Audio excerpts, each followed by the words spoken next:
አንዴ ስሙኝ መቅረት አይቻልም ልዩ ፕሮግራም ተዘጋጅቷል። መጋቢት 6 2018 ዓ.ም ልዩ ፕሮግራም ተዘጋጅቷል። መስከረም 1 ዘፍጥረት 1 ብለን በጌታ ጸጋ እስከ ጳጉሜ 5 ራዕይ 22 ድረስ የእግዚአብሔርን ቃል ለማጥናት ጉዞ እያደረግን እንገኛለን። በቲክቶክ እና በቴሌግራም ገጻችን በቀጥታ ስርጭት ከምሽቱ 3 ሰዓት እስከ 5 ሰዓት ድረስ የእግዚአብሔርን ቃል እያጠናን ይሄው በወርሃ መጋቢት 6ኛ ወራችን ላይ ደርሰናል። ይህንንም አስመልክቶ ኒቆዲሞስ ክርስቲያን ሴንተር መጋቢት 6 ቀን ልዩ ፕሮግራም አዘጋጅቶላችኋል። በዕለቱ እስከዛሬ የረዳንን እግዚአብሔርን የምናመሰግንበት፣ ትውልድ ወደ እግዚአብሔር ቃል እንዲመለስ የምናበረታታበት፣ ስለ መጽሐፍ ቅዱስ አመጣጥና ታሪክ አስደናቂ እውነታዎችን በአውደ ርዕይ በጥናታዊ ጽሑፍና በልዩ ልዩ መልኩ ተረድተን ለመጽሐፍ ቅዱሳችን ያለን አክብሮት ከፍ የሚልበት፣ እጅግ በጣም ከምንወዳቸው አገልጋዮቻችን ጋር ስለ እግዚአብሔር ቃል የምንማርበት፣ ስለ እግዚአብሔር ቃል የምንዘምርበትና ቃሉን ብቻ ከፍ የምናደርግበት ልዩ ጊዜ ይኖረናል። በዕለቱ ፕሮግራሙን ለመታደም ስትመጡ በሀገራችን ልዩ ልዩ አካባቢዎች መጽሐፍ ቅዱስ ተደራሽ ላልሆነባቸው ስፍራዎች የምናበረክተው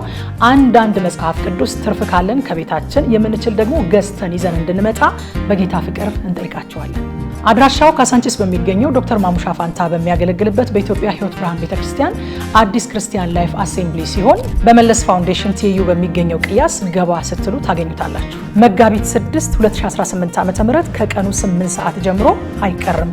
እኔ መጽሐፍ ቅዱሴን እወደዋለሁ እናንተ Kali ho,